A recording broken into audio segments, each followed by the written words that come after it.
রাব্বুল আলামিন বলেন, قل إن صلاتي ونسكي ومحياي ومماتي لله رب العالمين। আল্লাহ রাব্বুল আলামিন বলছেন, কুল মানে বলো, ইন্না নিশ্চয়, সলাতি তোমার নামাজ, তোমার রোজা, তোমার কুরবানি, তোমার জীবন, তোমার মরণ কার জন্য? আল্লাহ রাব্বুল আলামিন অন্য জায়গার মধ্যে বলেন, বান্দা তোর কি আছে? তোর তো কিছুই নাই, কিছুই নাই। আল্লাহ রাব্বুল আলামিন বলছেন, ইন্নাল্লাহা আশতারা মিনাল মুমিনিনা আনফুসাহুম ওয়া আমওয়ালাহুম বিআন্না লাহুমুল জান্নাহ। জোরে বলি আল্লাহু আকবার। আল্লাহ রাব্বুল আলামিন মুমিনদের কাছ থেকে জান মাল খরিদ করে নিয়েছেন, বিনিময়ে আল্লাহ রাব্বুল আলামিন একটা জান্নাত দিয়ে দিবেন। বলি সুবহানাল্লাহ। সেই দিনটা কি? আল্লাহ রাব্বুল আলামিন শুধুমাত্র কেবলমাত্র মুমিনদের জান এবং মালকে খরিদ করে নিয়েছে জান্নাতের বিনিময়ে। এতটুকু বললেই আল্লাহ রাব্বুল আলামিন ক্ষান্ত হন নাই। আল্লাহ রাব্বুল আলামিন বলছেন, ও বান্দারা, তোমরা পৃথিবীর কোনো জায়গার মধ্যে পালিয়ে থাকলে তোমার লাভ হবে না, লাভ হবে না, কিন্তু আমার কাছে ফিরে আসতে হবে, কোনো লাভ হবে না। আমি আল্লাহ রাব্বুল আলামিন এমন সত্য জোড়ায় দিয়েছি রে বান্দা, মিনহা খলাকনাকুম ওয়া ফিহা নুঈদুকুম ওয়া মিনহা নুখরিজুকুম তারাতান উখরা। জোরে বলি আল্লাহু আকবার।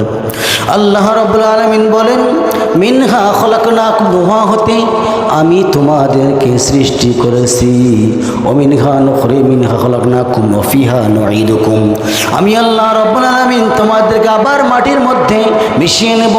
তারপরে মহান রব্বে কারীম বলেন, ও মিনহা নুখরিজুকুম তারাতান উখরা। ও বান্দারা, তোমরা কি ভেবেছো আমি তোমাদেরকে আবার পুনরঙ্গ জীবিত করব না? কখনো না, কখনো না। আমি তোমাদেরকে অবশ্যই অবশ্যই জীবিত করব।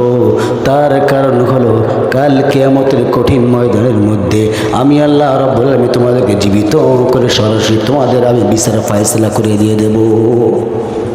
আল্লাহ রাব্বুল আলামিন এতেই ক্ষান্ত হন নাই, মুমিনদের কাছে জানমাল সব কিছু কিনে নিয়েছেন। মহান আল্লাহ রাব্বুল আলামিন জানমাল খরিদ করে নেওয়ার পূর্বে শর্ত জুড়ে দিয়েছেন, ও বান্দারা, তোমাদের কাছ থেকে আমি জানমাল খরিদ করে নিয়েছি, তোমরা কি করবে?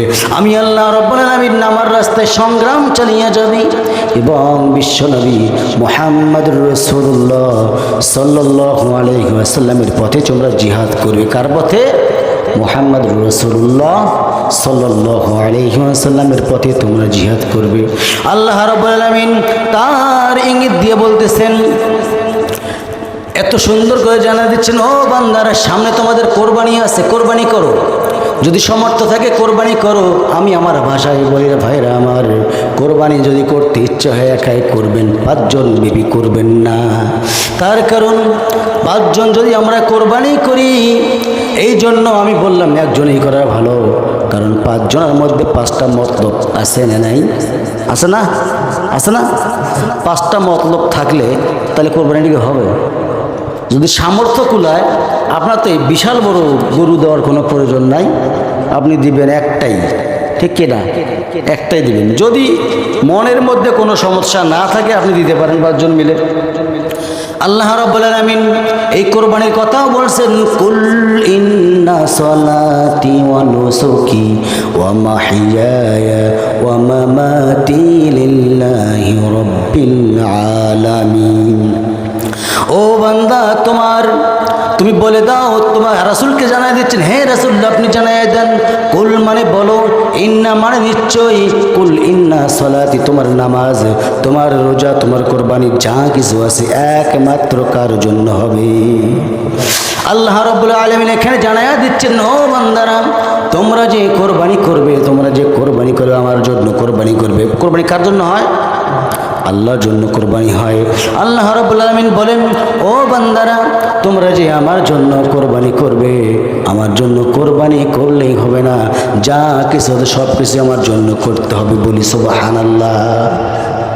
আল্লাহ তাআলা বলেন, ও বান্দারা, এই কোরবানি একাই দিলে কতটুকু ফায়দা আসবে এবং 5 জন দিলে কতটুকু ফায়দা আসবে, বিশ্ব নবী মুহাম্মদ রাসূলুল্লাহ সাল্লাল্লাহু আলাইহি ওয়াসাল্লাম তিনি নিজে ঘোষণা দিচ্ছেন।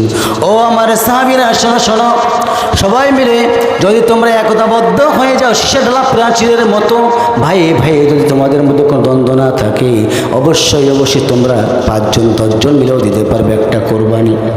আর যদি সবার মাঝে একটু মন খোসাখুশি থাকে, একটু হিংসা হিংসি থেকে যায়, সারা জীবন যদি তোমরা একজন অথবা উভয়জন যদি তোমরা কোরবানি দিতে থাকো আল্লাহর দরবারে, আমার আল্লাহ রাব্বুল আলামিন তোমার ওই কোরবানি কবুল করবেন না।